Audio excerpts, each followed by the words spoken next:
नमस्कार दोस्तों, मैं हूँ सूरज सिंह, सिविल इंजीनियर, भारत, फरीदाबाद।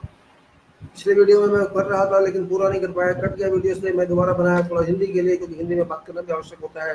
ये बात कर रहा हूँ मैं भारत के संविधान के बारे में तथा जम्मू कश्मीर की करंट स्टेज के बारे में, जो आज जम्मू कश्मीर में हो रहा है उसके बारे में डिस्कस करना चाहता था आप लोगों से। मैं हिंदी उसमें डाल सकता था लेकिन वो कट गया वीडियो, इसलिए मैं दूसरा वीडियो उसमें डाल रहा हूँ। भारत का संविधान हमारे देश का क्या है, पहले तो हमें समझना होगा प्रेम्बल्स क्या है हमारे देश के, हमको बता चुके हैं पहले प्रेम्बल्स क्या है। उसमें कहा गया है कि हम भारत के लोग हैं और हम अपने देश को गठित कर रहे हैं एक ऐसे देश की जिसकी ये सभी इसकी ये प्रॉपर्टीज हैं, जिसकी ये पावर्स हैं, जिसमें वो कहता है कि हम लोग प्रभुसत्ता संपन्न लोग हैं, हम लोग सामाजिक लोग हैं, समाजवाद में हम बिलीव करते हैं, हम लोग अपने आप को सामाजिक समझते हैं, हम लोग अपने आप को कैसे रिपब्लिक समझते हैं, गणतांत्रिक समझते हैं, हम अपने आप को लोकतांत्रिक समझते हैं, और ये सारे पैरामीटर्स में दिए गए हैं। और हम चाहते हैं कि अपने लोगों को गारंटी दें, श्योरिटी दें कि वो किस तरह से उनको मिलेगा, उनको जस्टिस कैसे मिलेगा, उनको फ्रीडम कैसे मिलेगा, लिबर्टी कैसे मिलेगा, उनको जो भी उसमें दिया गया वो कैसे मिलेगा। जिसमें मैंने आपको पहले ही बताया था कि उसके अंदर क्या क्या दिया हुआ है। उसके अंदर जैसे वो कहते हैं कि हमको इसमें दिया हुआ है पीपल ऑफ इंडिया में, उसको आप कह सकते हैं कि हमको यहाँ जस्टिस, सामाजिक जस्टिस, आर्थिक जस्टिस और राजनीतिक जस्टिस कैसे मिलेगी। हमको यहाँ आप कह सकते हैं कि स्वतंत्रता, लिबर्टी कैसे मिलेगी, हम क्या बोलें, क्या लिखें, क्या सोचें, क्या नहीं सोचें, क्या पूजा करें, पाठ करने के धर्म को माने, और हम बराबरी कैसे लेंगे स्टेटस की, पदों की, अपने समाज के वैल्यूज़ की और मौक़ों के, अवसरों की। ये सारी गारंटी ये हमको देता है प्रियम्बल। और ये कहता है कि ये प्रमोट करेगा आपके अंदर की भाईचारा समाज में कैसे पैदा किया जाए, किसी को गलत न समझाए, हर हर व्यक्ति को भाईचारा करने का, इस देश के अंदर रहने का, एक साथ रहने का, भारत को मिलाकर रहने का अधिकार होगा। और 26 नवंबर 1949 को साइन किया गया, जिसको हमने खुद ही साइन किया, अपने आप को खुद ही इसको कानून बनाया और खुद ही स्वीकार किया और अपने आप को दिया। ये कहते हैं हमारे प्रेम्बल्स। उसके बाद हमारी जो ड्यूटीज़ हैं, हमारे जो कर्म है, भारत के 51 आर्टिकल संविधान में जो है उसको हमको समझना होगा कि हमको सिर्फ संविधान को मानना होगा, संविधान को मानना होगा, इज्जत करनी होगी, सारी संस्थाएं जितनी उनकी वैल्यू देनी होगी हमको, और झंडे को मानना होगा, राष्ट्रीय के और गीत को मानना होगा, तथा हमको जो भी हमारे आइडिया सोच थी उस समय, गहरी सोच, जब स्वतंत्र संग्राम चल रहा था, उसको समझना होगा, उससे अपने आप को समझाना होगा, अपने आप को, और राष्ट्र कैसे स्ट्रगल करके आज़ाद हुआ, स्वतंत्र हुआ। और हमको देश की एकता को, देश की प्रभुसत्ता को रक्षा करनी होगी, उसको सर उठा के चलना होगा, उसका एकता को ऊंचा उठाना होगा, राष्ट्र की जो राष्ट्रीय एक साथ बंधा है उसको बांध के उठवा के रखना होगा। हमको देश को बचाना होगा, जब जरूरत पड़ती है हमको जाना होगा, सेवा देनी होगी अपने देश की रक्षा के लिए, तथा हमको शांति से मिलकर रहना होगा, हमको भाईचारे से रहना होगा सारे देश के लोगों में। और हमको ये नहीं देखना होगा कि हम किस धर्म के हैं, किसके नहीं हैं। हम देश के लिए हमारा एक ही धर्म है और वह भारत देश, हमारा संविधान। हम किसी भाषा को नहीं देखेंगे, हम किसी क्षेत्र को नहीं देखेंगे, हम किसी धर्म को नहीं देखेंगे, हम हर चीज़ को देखकर भारत को एक ही समझेंगे। हम किसी भी महिला के बारे में गलत चीज़ें नहीं कहेंगे। हम इस देश के कल्चर को, इस देश की पुरानी रीतियों को हम यथासंभव बना के रखना चाहेंगे जितना हो सकता है, जब तो दूसरे को नुकसान उससे ना हो। और हम वातावरण को अच्छा रखेंगे इस देश का, यहाँ के जंगलों को, यहाँ की झीलों को, यहाँ की नदियों को, यहाँ की जंगली जीवन को, और ये लोगों के साथ जो भी जीते हैं, पशु पक्षी, सबके कंपेशन को, हम किसी को मारेंगे नहीं, सबको जीने का अवसर देंगे।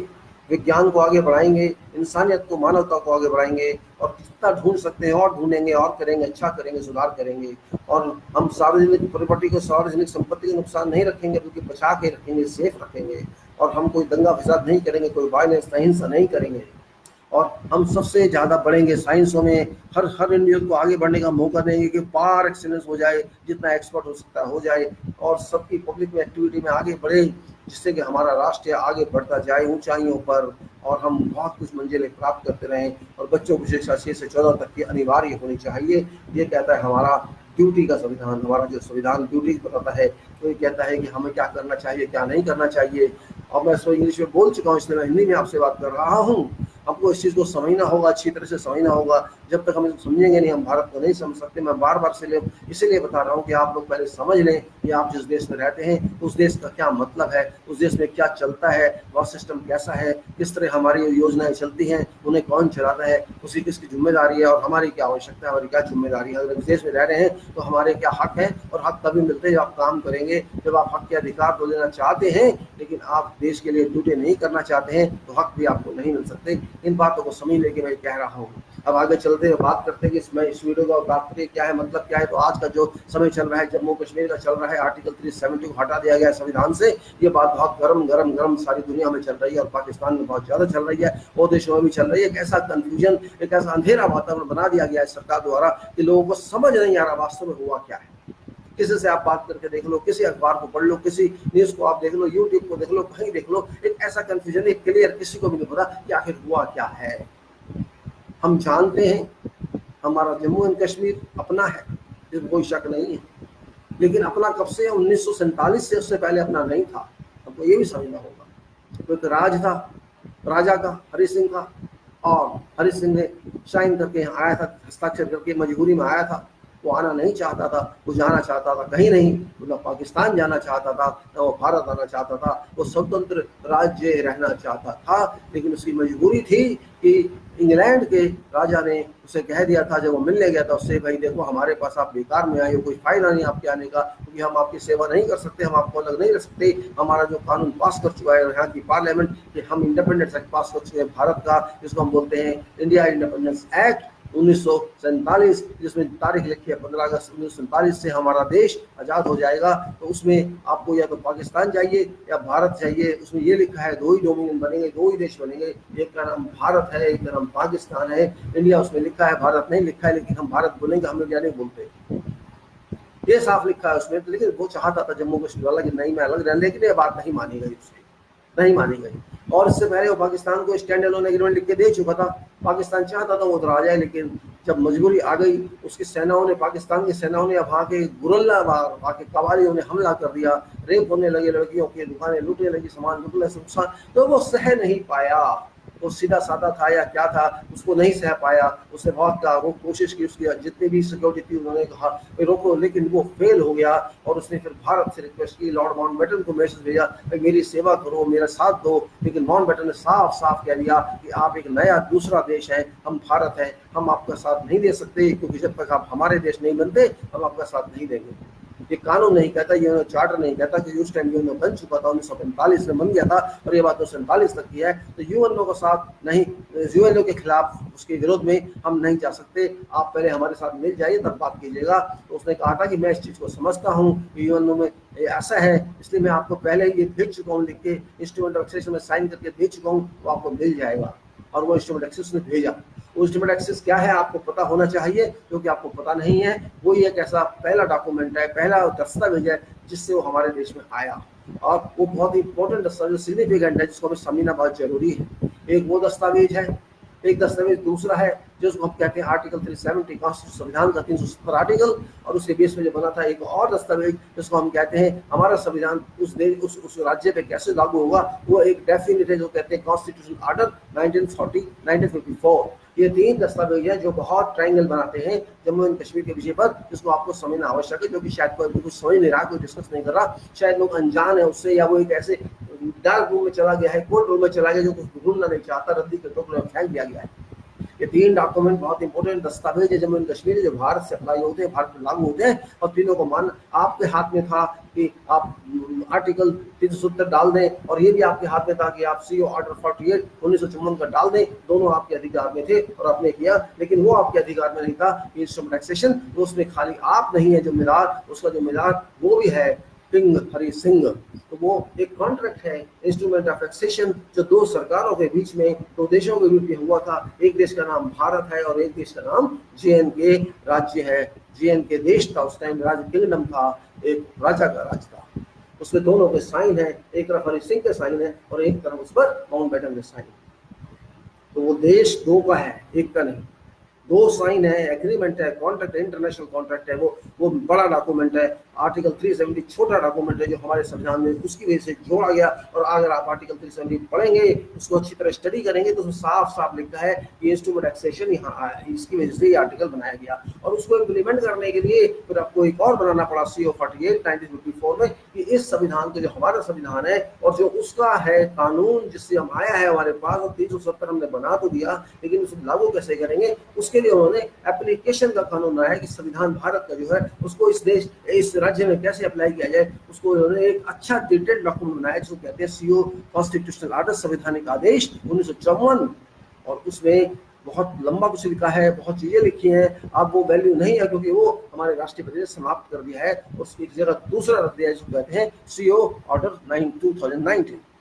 अब ये तीन चीजें हैं, आप इसको समझिए। प्रधानमंत्री ने शायद इसको नहीं समझा, राष्ट्रपति ने नहीं समझा, और शायद अमित शाह ने तो देखा भी नहीं होगा। और मैं देख रहा हूँ ना कोई वकील इस चीज की बात कर रहा है, ना पार्लियामेंट में इस चीज की बात चली है। पता नहीं लोगों को क्या हो गया है। कपिल सिब्बल जैसा वकील, सिंघवी जैसा वकील और बहुत से लोग इस बारे में बात नहीं कर रहे हैं। यहाँ तक कि गुलाम नबी ने भी इस बारे में बात नहीं की। चिदम्बरम बोलना चाहता था लेकिन वो भी बोलते बोलते रुक गया। हमको ये समझना होगा पहले, जिसको हम कहते हैं ये तीन डॉक्यूमेंट है जो कश्मीर से हमारा रिश्ता बनाते हैं। इसमें दो तो नेशनल डॉक्यूमेंट है और एक इंटरनेशनल डॉक्यूमेंट है। इंटरनेशनल ये आपका एक्सेशन हो गया, इंस्ट्रूमेंट ऑफ एक्सेशन, और नेशनल हो गया आर्टिकल 370 और CO48। ऑफ कोर्स ये सही बात है कि ये आंतरिक मामला है इन इस वजह से, लेकिन बाकी डॉक्यूमेंट भी है। जब झगड़ा हो गया है जो हमारे देश का और पाकिस्तान का, तो वो भी चला गया सीज फायर करने के लिए, हम भी चले गए। यूएन तो चले गए, तो हमारा एक और डॉक्यूमेंट तैयार हो गया, उसका नाम था resolution, UN resolution for referendum और प्लेबसाइट ऑफ, जो कश्मीर की जनता है उसकी रायशुमारी कराइए कि वो क्या चाहती है। वो भारत में आना चाहती है या वो पाकिस्तान में जाना चाहती है या वो कहीं भी नहीं जाना चाहती, वो ऐसे ही रहना चाहती है। वो होनी थी, किसी वजह से नहीं हो पाई। 1948 की बात है, आप बहुत दिन हो चुके हैं, वो डॉक्यूमेंट खत्म नहीं हुआ, अभी है। आप यूएनओ का वेबसाइट खोल के देख लीजिए, उसमें आपको मिल जाएगा सारा का सारा, उसका मिल जाएगा डाटा। वो इंटरनेशनल अफेयर है, उसे आप मना नहीं कर सकते। एक उसके बाद हुआ 1971 में, 72 में अगर आप देखें तो इंदिरा गांधी ने, जवाहरलाल भुट्टो ने किया, उसको आप भी समझने की कोशिश कीजिए।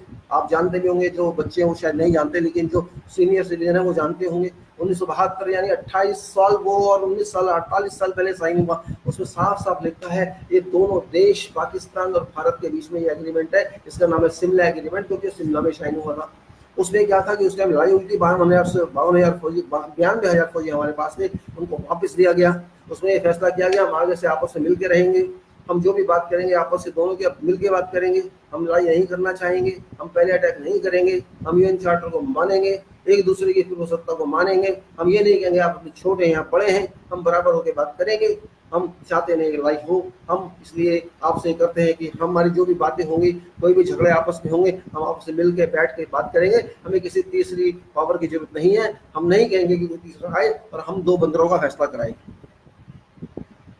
दो बंदर कह लो, बिल्ली कह लो, जो भी कह लो, आप दो देशों का फैसला कोई तीसरा करे, हमें मंजूर नहीं।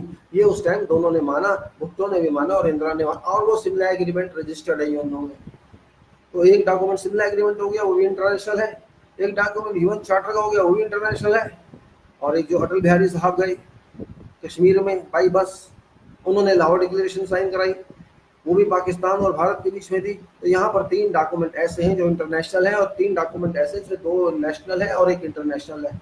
और आप कहते हैं कि आंतरिक मामला है, जहाँ तक 370 आर्टिकल का मतलब है, 370 का वो आंतरिक मामला है। जहाँ तक कॉन्स्टिट्यूशन ऑर्डर 48/1954 है वो आर्टिकल, वो इंटरनेशनल नेशनल मामला है, राष्ट्रीय मामला है। लेकिन ये जो बाकी डॉक्यूमेंट है ये इंटरनेशनल है। आप कैसे मना कर सकते हैं इस बात को? और कांग्रेस भी क्यों नहीं समझती इस चीज को, वो कैसे नेशनल हो गई? यूएनओ में जो बात हुई है वो इंटरनेशनल है कि नहीं है, बात नहीं समझते आप लोग। शिमला एग्रीमेंट इंटरनेशनल है कि नहीं है? इंटरनेशनल है।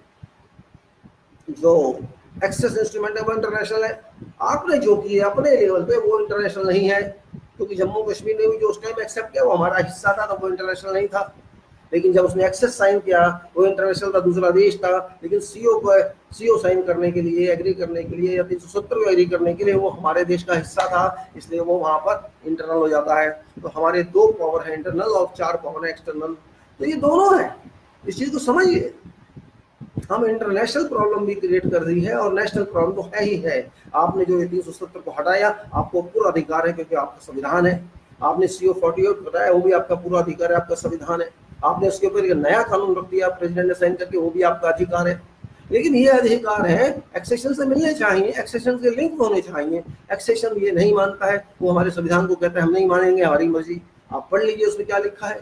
उसमें साफ साफ लिखा है हम आपके देश में आ रहे हैं, ये 4 पॉइंट है जिसके खिलाफ जो आप कीजिए इनकी जिम्मेदारी।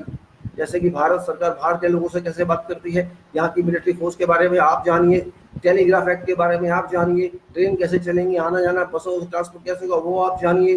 लेकिन बाकी अधिकार हमारे अपने हैं, हम चाहेंगे वैसे करेंगे। हम आपको पूरी स्वतंत्रता नहीं दे रहे, हम आपको पूरा मिलन नहीं दे रहे, हम आपको पार्टली मिलन दे रहे हैं। जब तक हम चाहेंगे ऐसे रहेंगे, और हम नहीं चाहेंगे तो हम वापस भी जा सकते हैं। मतलब यही होता है इसका।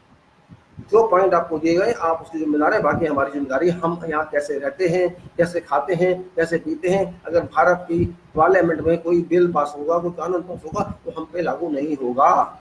लेकिन बाद में आहिस्ता आहिस्ता वो कुछ भी मानता है। सुप्रीम कोर्ट का वैसे मान लिया उसने कि जो कानून सुप्रीम कोर्ट पास करेगा, जो फैसला वो देगा, वो हम पर भी लागू होगा। बहुत सी बातें बाद में मानी गई, ये नहीं है कि नहीं मानी गई। और ये कांग्रेस ने अच्छा काम किया कि एकदम झटका नहीं दिया उसको, आहिस्ता आहिस्ता आहिस्ता आहिस्ता। आज की तारीख में हालात ये थे कि बहुत सारे पॉइंट जो संविधान के थे उसमें आ गए। और वो जो ऑर्डर है 48 का 1954 का, वो एक ऐसा कानून बनाया गया था जिसमें हमारे देश का संविधान JNK के संविधान पे, जम्मू कश्मीर संविधान पे कैसे लागू हो, वो उसका है कानून। एक जो कहते हैं कि संवैधानिक क्रिया कैसे की जाए इस एक्सेशन पर, उसके लिए हमने एक बनाया गया संविधान का एक हिस्सा, जिसको कहते हैं एक्सेशन डॉक्यूमेंट के बेस पे बनाया गया। फिर उस पर के बेस पे बनाया गया कॉन्स्टिट्यूशन ऑर्डर 48 1954 में किया गया। उसमें बहुत कुछ लिखा है, हम कैसे रहेंगे, जम्मू कश्मीर कैसे रहेगा, ये संविधान पर कैसे लागू हो, पढ़ेंगे तो आपको मिल जाएगा। कोई ऐसी बात नहीं कि नहीं मिलेगा। उसमें उसमें उसमें एक तो सेकुलर सिस्टम, सेकुलर शब्द नहीं है उसके अंदर, और चीजें नहीं है। उन्होंने बहुत अपनी वैल्यूज रखी कि ये कानून बनाना हमारी जिम्मेदारी, आप बीच में दखल नहीं देंगे। और आप कोई भी एक्सेस इंस्ट्रूमेंट साफ कहता है, आप हमारे बीच में कोई चेंज नहीं करेंगे। इस इंस्ट्रूमेंट में जो लिखा है उसकी एक एक चीज आप नहीं चेंज करेंगे। और इसमें यह भी लिखा है कि हम उस संविधान को, चाहे जो भी संविधान हो आपका बनेगा जो बाद में, तो उस टाइम तक बना नहीं था, आप जैसे चाहेंगे बनाइए, लेकिन हम चाहेंगे तो मानेंगे, नहीं चाहेंगे तो नहीं मानेंगे। आप हम पे दबाव नहीं डाल सकते। उसमें साफ लिखा है आप इस इंस्ट्रूमेंट में एक भी शब्द आप चेंज नहीं कर सकते बिना हमारी मर्जी के, बिना हमारी मन अनुमति के। ये साफ लिखा है उसमें। और आप जो भी फैसला हमारे बारे में लेंगे, इन 4 चीजों के अलावा, वो हमारी मर्जी के बिना आप नहीं ले सकते। आपने जो भी नियम पास किया पार्लियामेंट में, वो हम चेक करेंगे, अप्रूव करेंगे, एग्जामिन करेंगे। यदि हम समझते हैं कि ये आपने ठीक पास किया है, हमारे अगेंस्ट नहीं जाता है, तो हम उसको अपनी असेंबली में अप्रूव करा के और गजेट कर देंगे, अप्लाई कर देंगे। आप उसमें हाथ नहीं लगा सकते। मतलब ये है, कहने का तात्पर्य यह है कि उन्होंने हमारा जो भी संविधान होगा उसको नहीं माना, वो अपने अधिकार में रख लिया। हमारे बाकी नियम वो नहीं मानते हमारे। उन्होंने अपनी वही 4 बातें रखी हैं, उसके बाद बहुत सी बातें आई हैं, लेकिन उससे कोई मतलब नहीं रह जाता है। तो कहने का तात्पर्य यह है कि जैसा मोदी या अमित शाह कह रहा है कि ये इंटरनल मामला है, ये खाली इंटरनल मामला नहीं है, आंतरिक मामला नहीं है। इसमें दुनिया लागू होती है, UN में है, पाकिस्तान का डॉक्यूमेंट है, कश्मीर के लोगों का है। आपने कश्मीर के लोगों से, इसमें स्टेक होल्डर बहुत सारे हैं, आप स्टेक होल्डर हैं, पाकिस्तान किसी दूसरे रूप से स्टेक होल्डर है, वहां की जनता स्टेक होल्डर है, और UN सुपरवाइजर में वो स्टेक होल्डर है। वो कुंभकर्ण जो 72 साल से सो रहा था, UN रिजोल्यूशन, आपने उसको पानी डाल के हिला दिया, उसको आपने ये काम करके जगा दिया। क्यों जगा दिया? आपने जम्मू कश्मीर की जनता से नहीं पूछा, असेंबली वहां आपकी पहले ही खत्म कर दिया आपने। आप कह रही है गवर्नर असेंबली है, क्या गवर्नर असेंबली हो सकता है? ये भी एक इशू हो गया, आप सुप्रीम कोर्ट डिसाइड करेगा। क्या कर दिया आपने? अरे कुछ पढ़ा लिखे होते तो सोचते ना आप। क्या अनपढ़ भी सोच सकते हैं? जरूरी नहीं इसके लिए पढ़ा लिखा हो। आपने ये दिखा दिया कि जो हम कर रहे हैं वो ठीक है, और भारत के लोग नाच रहे हैं, उन्हें शायद पता भी नहीं कि वो क्यों नाच रहे हैं। अरे पहले जान तो लो कि हुआ क्या है। इधर उन्होंने ऑर्डर निकाला और कूदने लगे और मिठाइयां बांटने लगे। क्या मतलब इस बात का? पहले समझ तो लो कि क्या हुआ है। आपने समझने की कोशिश भी नहीं की, और आप करेंगे भी नहीं, क्योंकि आप अपनी धुन में मस्त हैं। आप कागज पढ़ते नहीं, देखते नहीं। आपने बात कर दी, हमने 370 हटाया, धन्यवाद, बधाई हो आपको और हमको भी। हटा दिया आपने राष्ट्रपति के थ्रू, आपने कॉन्स्टिट्यूशन ऑर्डर हटा दिया, बधाई हो आपको। आपने नया उस पर रखवा दिया, बधाई हो आपको, आपने रखवा दिया। लेकिन उसमें कहीं नहीं लिखा आपने कि इंस्ट्रूमेंट ऑफ एक्सेशन का क्या हुआ। असली चीज तो आप बता नहीं रहे। अगर इंस्ट्रूमेंट ऑफ एक्सेशन जिससे वो आया हमारे देश में, वो जिंदा है या वो मर गया? अगर वो जिंदा है तो एक बात, मर गया तो दूसरी बात, दोनों अलग अलग बातें। हम मान लेते कि मर गया, मर गया, एक्सेस इंस्ट्रूमेंट मर गया। इसका मतलब क्या है? इसका मतलब ये है कि जो भी उसमें लिखा है वो गया। पहली बात, उसमें लिखा है कि हम आपके देश में आ रहे हैं, साफ साफ लिखा है। आपने मार दिया, इसका मतलब हम आपके देश में नहीं आ रहे हैं। उसमें लिखा है कि हम सोवरन रहेंगे, प्रभु सत्ता रहेंगे, आप नहीं हटा सकते इस बात को। अगर वो जिंदा है तो वो प्रभु सत्ता संपन्न आज भी है, अगर वो जिंदा नहीं है तो वो प्रभु सत्ता संपन्न में गया। जब वो सारा गया तो वो भी गया, और जब सब कुछ चला गया, जब हमने इंस्ट्रूमेंट एक्सेस को मार दिया, तो वो जमीन जिसमें बैठा है वो देश, वो आपकी कैसे रह गई? अगर आप कहते हैं कि इंस्ट्रूमेंट एक्सेशन खत्म हो गया क्योंकि आर्टिकल 370 खत्म हो गया, सी ऑर्डर खत्म हो गया, तो JNK भी आपके कब्जे से खत्म हो गया कानून के हिसाब से। आज की तारीख में अगर ऐसा है, अगर आप कहते हैं हम एक्सेशन को नहीं मानते, इंस्ट्रूमेंट को नहीं मानते, तो आप किस देश पे कब्जा करके बैठे हैं? आप दूसरे के देश पे कब्जा करके बैठे हैं। इस बात को समझना होगा पब्लिक को।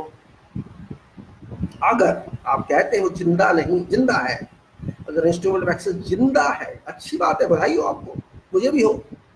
हम चाहते हैं जिंदा रहे, और शायद सुप्रीम कोर्ट ये फैसला ही कर दे, अच्छा होगा कि जिंदा है।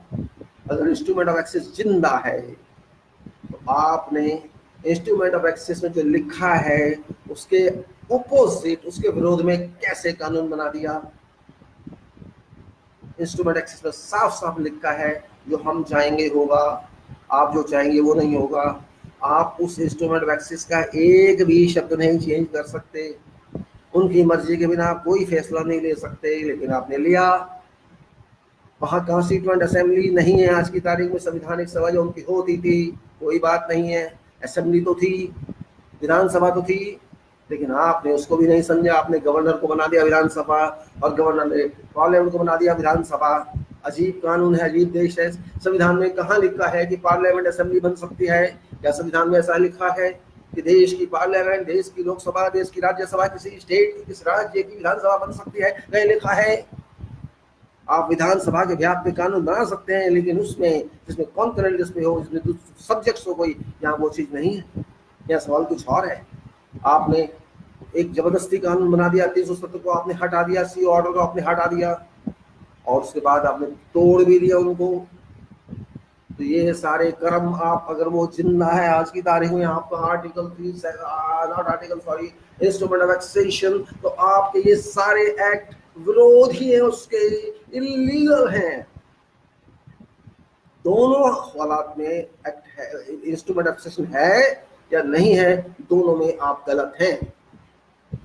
ऐसी कौन सा स्काई नीचे आ गया था, आसमान टूट गया था, किसी देश ने हम पे आक्रमण कर दिया था कि आपको इतनी हफड़ थप्पड़ में, इतनी जल्दी जल्दी में, बिना किसी से पूछे, बिना पार्टी किसी से पूछे, बिना पब्लिक से पूछे, बिना JNK से पूछे, बिना कोई बिल लाए पार्लियामेंट में डिस्कस किए, कुछ भी किए, आपने एकदम रात ही रात में सारे स्टेट जम्मू और कश्मीर को जेल बना दिया और ये बिल पास कर दिया। क्या है? आपने दुनिया को दिखा दिया कि हमारे यहाँ डेमोक्रेसी नहीं है, लोकतंत्र नहीं है, हम किसी की सुनते नहीं, अपनी मर्जी करते हैं। आपके पास कौन आएगा इन्वेस्टमेंट करने ऐसे हालात में? आपने दुनिया को कंफ्यूज कर दिया, किसी को नहीं पता आज की तारीख में। ट्रंप को भी नहीं पता क्या हो रहा है, इंग्लैंड को भी नहीं पता क्या हो रहा है, अरब को भी नहीं पता क्या हो रहा है, किसी को नहीं पता। आपने इस देश को, JNK को फिलिस्तीन बनने की तरफ लेके जा रहे हैं, और आप खुद इजराइल बनने जा रहे हैं, क्योंकि आपका दोस्त है। आपने सही, जैसा वो कर रहे हैं वैसे आप कर रहे हैं। वो भी सीधे आदमियों को मार रहा है, कत्ल कर रहा है, बच्चों को मार रहा है, जवानों को मार रहा है, बूढ़ों को मार रहा है, जेल में डाल रहा है, सब कुछ कर रहा है। वो जो नहीं करना चाहिए, जमीन छीन रहा है, उनके मकान गिरा रहा है, अपने मकान बना रहा है, वो सब वो कर रहा है जो जो जो एक आदमी के अधिकार के खिलाफ होते हैं, और आप भी वही कर रहे हैं। आपने क्या छोड़ा? उसने तो छोटे छोटे बच्चों को, वो तो एक एक दो दो चार चार मार रहे, आपने तो पूरी जेल बना दी, पूरे 1 करोड़ लोगों की। नेताओं को बंद कर दिया आपने, तो चीफ मिनिस्टर रहे पहले।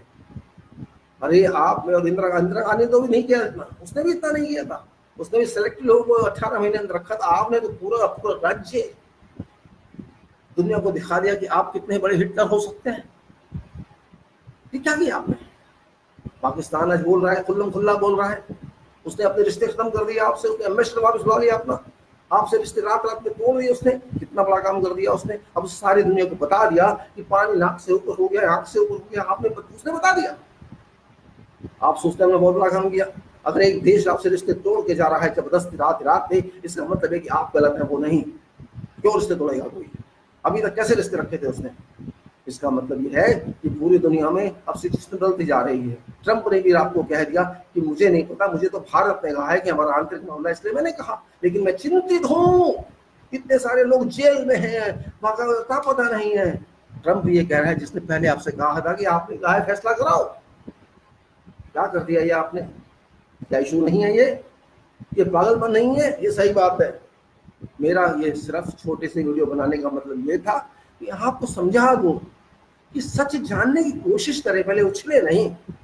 लेकिन ऐसा ना हो कि आपकी इस हरकत की वजह से आपका अच्छे हाथ में आया चेन के कहीं फुर ना हो जाए, कहीं ऐसा ना हो। क्योंकि आप मत सोचना कि आपकी फौजें लगी हैं, फौजें दूसरे के पास भी हैं, वो भी ला सकता है अभी फौज। लड़ाई का कोई अंत होता है क्या? एक काम जो शांति से हो सकता था, जो बातचीत से हो सकता था, आप उससे बातचीत करने को मना कर दिया। अब वो खुल्लम खुल्ला कह रहे हैं मैं साथ दूंगा इनका, जो कर रहे हैं कर लो, कह दिया उन्होंने, सबने कह दिया, अपोजिशन वाले ने, प्रधानमंत्री ने, वहां के मिनिस्टरों ने, वहां के सब खुल्लम खुल्ला कह रहे जो करना है करो, हम सब उनके साथ हैं, भारत को जो करना है कर ले, हम ऐसे ही लड़ेंगे, हम आतंकवादी भी भेजेंगे, हम उनके साथ भी रहेंगे, हम पैसा भी देंगे, हम उनके घर पे फौजें भी डालेंगे, हम सब कुछ करेंगे। वो क्या कहेगा इससे ज्यादा? जो इंदिरा गांधी ने बांग्लादेश में किया था वो करेगा यहाँ। अच्छी बात है। कब तक लड़ेंगे भाई?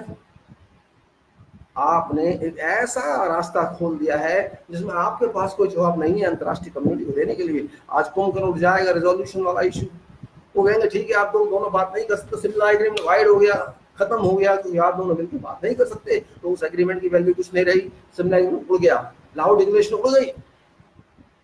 आपके पास एक पावर थी सिमला एग्रीमेंट की, वो आपने उड़ा दी।